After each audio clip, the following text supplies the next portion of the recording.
is the way the practice room works.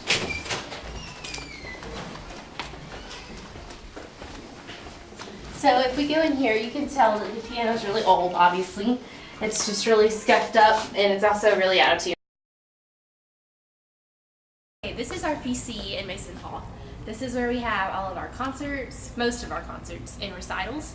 Actually, the best concert band here, they have to go to Anniston to have their concerts because this just really isn't the best place for bands. The acoustics aren't very good, and honestly, this looks more of like a black box.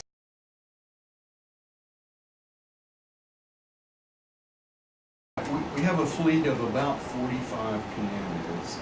The average age is probably 20 years. We have several concert instruments, one main concert instrument, but it is an aging fleet of pianos. And to give you an idea, I was a freshman here in 1983, a piano major, and I do know that there's still pianos in the practice rooms from when I was a student. Well, being an instrumentalist, I know that the main problem on the wind instrument side of things is just the lack of soundproofing. Walls are pretty thin, and when you have a practice room, it's really important that they're soundproof so that the sound doesn't bleed over from one room to the other. That's the biggest problem. Just imagine if you were a percussionist or say a clarinetist and you're practicing next door to a percussionist and you hear everything that the person on both sides of you do. That's our biggest issue probably with the music building. I think we can live with most of the other problems, but the place that the students perform is probably one of the most important rooms in a music building, in my opinion. And it's just not built for performances. I know with the size of the instrumental program, we can't even hold concerts there anymore because there's not enough seating. We have people standing out in the hallways. A lot of people have to stand through the entire concert. And that didn't even scratch the surface of the acoustical problem. And I know that runs for pianists, vocalists, and everyone.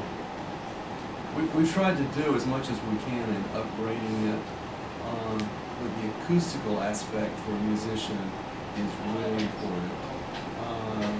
To learn how to perform at the highest level, you need to perform in a place that's acoustically sympathetic to what you're trying to do. Do you think the practice rooms are in good condition? I think the practice rooms are in mediocre condition. I don't believe that they're in the best condition that they could be in. I think, so like I said, they're in mediocre condition. Okay, so how do you think the tunings are on the pianos? Some of the pianos they're actually in tune, but about 75% of the pianos in the practice rooms are not in tune. For example, I have a tuner right here. It's tuned at 440, which is normal standard tuning. And if I play a C on the piano,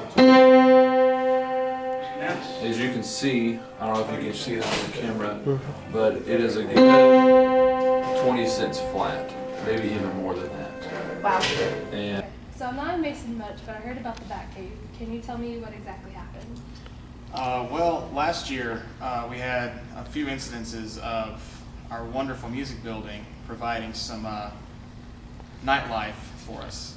The Jeff Hamilton Trio was here for the Jazz Festival, and about halfway through the set, we noticed this little thing fly over Jeff's head, who's an internationally renowned drum set player.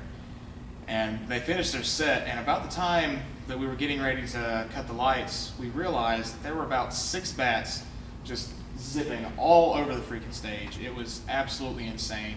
There was like old people in the back freaking out. There's some old woman like actually ran out because she was terrified of bats. But the trio actually refused to finish their set because they didn't feel safe coming back on stage to perform. So you're probably thinking, how does this relate to me? It relates to you because if you think about it, the Southerners are 5% of the student population. And that doesn't sound like a lot, but it really is. And with Mason Hall in this condition, we're probably losing students and money for the university.